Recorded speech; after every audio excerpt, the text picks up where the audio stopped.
ചേച്ചി പൊങ്കാലയാണ് മാർച്ച് 13-ന്. ചേച്ചി തിരുവനന്തപുരംകാരിയാണ്. അപ്പം ആറ്റുകാലമ്മയുടെ ഭക്തിയാണോ? പൊങ്കാല ഇടാറുണ്ടോ? തീർച്ചയായിട്ടും ഒരു സമയത്ത് തുടർച്ചയായിട്ട് എല്ലാ വർഷത്തിലും ഞാൻ ഇടുമായിരുന്നു. അങ്ങനെ തിരുവനന്തപുരംകാരി എന്ന് പറഞ്ഞാൽ ഞാൻ പഠിച്ചതെല്ലാം ജനിച്ചത് വേറൊരു സ്ഥലത്ത്, പഠിച്ചത് വേറൊരു സ്ഥലത്ത്. തിരുവനന്തപുരത്ത് വന്നത് ഞാൻ ഡിഗ്രി പഠിക്കാൻ വേണ്ടിയിട്ടാണ്. അപ്പോൾ ഓൾമോസ്റ്റ് ഒരു 17-18 വയസ്സ് ആ സമയത്താണ് തിരുവനന്തപുരംകാരി ആയെന്ന് വേണമെങ്കിൽ പറയാം. അന്ന് മുതൽ ഞാൻ ആ ഒരു വന്ന വർഷത്തിലിട്ടിരുന്നു. രണ്ടാമത്തെ വർഷം ഇട്ടു, മൂന്നാമത്തെ വർഷം ഇട്ടു. അപ്പം ആ വർഷങ്ങളെല്ലാം ഈ പത്രത്തിലൊക്കെ വരും. അപ്പോൾ പ്രവീണയും ചിപ്പിയും സ്ഥിരമായിട്ട് അതെല്ലാവരും പറയുന്ന ഒരു കാര്യമായിരുന്നു പൊങ്കാലയ്ക്ക്. അതിനുശേഷം എന്നെ കാണാതെയായി. വേറൊന്നും കൊണ്ടല്ല, ഞാൻ എൻ്റെ വീട്ടിൽ തന്നെ ഇടാം. പിന്നെ ഷൂട്ടിങ്ങിൻ്റെ ആവശ്യങ്ങളായിട്ടൊക്കെ പുറത്തായിരിക്കും പല സമയത്തും. ഈ വർഷവും അതുപോലെ തന്നെയാണ്, കഴിഞ്ഞ വർഷവും അതുപോലെ തന്നെയാണ്. പക്ഷേ വീട്ടിൻ്റെ മുറ്റത്ത് ഞാൻ ഇടാറുണ്ട് എൻ്റെ. പക്ഷേ അതിപ്പം ഈ കൊറോണ ആ ഒരു സമയം കഴിഞ്ഞതിന് ശേഷം പലരും അങ്ങനെ പഠിച്ചു. കാരണം എല്ലാം ഒരു വിശ്വാസമാണല്ലോ എല്ലാം എന്ന് പറയുമല്ലോ. അപ്പം എൻ്റെ വിശ്വാസം എൻ്റെ വീട്ടിലിട്ടാലും എൻ്റെ വീടിൻ്റെ മുറ്റത്ത് ദേവിയുടെ സ്മരണകളോടുകൂടി അല്ലെങ്കിൽ ലളിതാ സഹസ്രനാമം ജപിച്ചുകൊണ്ട് ഏതൊരു സ്ഥലത്തിരുന്നാലും നമുക്കതിനൊരു അനുഭവം അല്ലെങ്കിൽ ഒരു ഫലം ലഭിക്കും. പ്രാർത്ഥനയുടെ ഫലം ലഭിക്കുമെന്ന് ഞാൻ വിശ്വസിക്കുന്നുണ്ട്.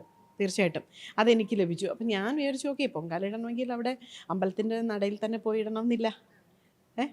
എനിക്ക് ആ ഒരു അനുഭവം, നല്ല അനുഭവങ്ങളാണ് ഉണ്ടായത്. എൻ്റെ വീട്ടിൻ്റെ നടയിൽ ഇട്ടപ്പോൾ തന്നെ അമ്പലത്തിൽ പോയി ഇടുമ്പോഴും നല്ല അനുഭവങ്ങൾ ഉണ്ടാവുന്നുണ്ട്. എല്ലാം വിശ്വാസമാണത്. നമുക്ക് നല്ലത് സംഭവിക്കും എന്നുള്ളൊരു വിശ്വാസം. പക്ഷെ ഇത്തവണ ഇടാൻ പറ്റത്തില്ല, ഞാൻ ഔട്ട് ഓഫ് സ്റ്റേഷൻ ആയിരിക്കും. പക്ഷെ അമ്മ മുടക്കാറില്ല, വീട്ടിൽ തന്നെ ഇടാറുണ്ട്. ചേച്ചി പൊങ്കാലയാണ് 13-ന്. പൊങ്കാല ഇടുന്നുണ്ടോ ഇത്തവണ? ഇടുന്നുണ്ട് ഇടുന്നുണ്ട്. എല്ലാ വർഷവും ഇടുന്ന ആളാണോ? ഞാൻ പറ്റുമ്പോഴൊക്കെ ഇടാറുണ്ട്. പിന്നെ ചില സമയത്ത് ചില വർഷങ്ങളിൽ എനിക്ക് പറ്റാറില്ല. ചിലപ്പോൾ ഷൂട്ടോ ഇവിടെ ഉണ്ടാവത്തില്ല, ട്രിവാൻഡ്രത്ത് ഉണ്ടാവത്തില്ല. അങ്ങനെ 1-2 പ്രാവശ്യം മിസ്സായിട്ടുണ്ട്. പക്ഷേ ട്രിവാൻഡ്രത്തോട്ട് താമസമായിട്ട് എനിക്ക് തോന്നുന്നു ഏകദേശം എല്ലാ വർഷവും ഞാൻ ഇട്ടിട്ടുണ്ട്. ഈ പൊങ്കാല ഇപ്പം ഇടുമ്പോൾ നമ്മൾ പറയാറുണ്ട് ഒരു ആഗ്രഹങ്ങളൊക്കെ സാധിക്കുന്നു. ചേച്ചിക്ക് അങ്ങനെ എന്തെങ്കിലും അനുഭവം ഉണ്ടോ? തീർച്ചയായിട്ടും. എന്നെ സംബന്ധിച്ച് ഞാൻ ഒരുപാട് ജീവിതത്തിൽ അപ്സ് ആൻഡ് ഡൗൺസിലൂടെ വന്നൊരു വ്യക്തിയാണ്. ആറ്റുകാലമ്മയുടെ അനുഗ്രഹം അല്ലെങ്കിൽ അമ്മയോടുള്ളൊരു എന്താ സമർപ്പണം എന്ന് തന്നെ പറയാം. ഞാൻ അങ്ങനെയാണ്, ഈശ്വരനിൽ ഞാൻ എന്നെ അങ്ങ് സമർപ്പിക്കുക സാധാരണ ചെയ്യുന്നത്. അങ്ങനത്തെ ഒരു പ്രാർത്ഥനയാണ് എനിക്കുള്ളത്. അപ്പോൾ ആ ഒരു സമർപ്പണത്തിൻ്റെ ആ അമ്മയിൽ നിന്ന് കിട്ടുന്ന ശക്തി ഉണ്ടല്ലോ, ആ ശക്തി തന്നെയാണ് എന്നെ മുന്നോട്ട് ഇതുവരെ നയിച്ചതും ഇപ്പോഴും ഒരു സ്ത്രീ ശക്തി എന്നൊക്കെ പറയുന്ന കണക്ക് നമ്മളിപ്പോഴും നിൽക്കുന്നില്ലേ, അത് അമ്മയുടെ അനുഗ്രഹം തന്നെയാണ്. എവിടെ ഇത്തവണ പൊങ്കാല ഇടുന്നത്? ഞാൻ എല്ലാ വർഷവും ക്ഷേത്രത്തിനകത്താണ് ഇടുന്നത്. അപ്പോൾ ഈ വർഷവും അങ്ങനെ തന്നെ ആയിരിക്കും. വീട്ടിലെല്ലാവരും ഇടാറുണ്ടോ?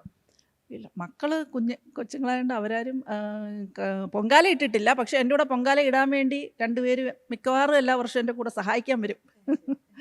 ചേച്ചി ആറ്റുകാലമ്മയുടെ ഒരു ഭക്തയാണല്ലേ? തീർച്ചയായിട്ടും. അമ്മയുടെ ആദിപരാശക്തി അമ്മയുടെ ഒരു ഭക്തയാണ്.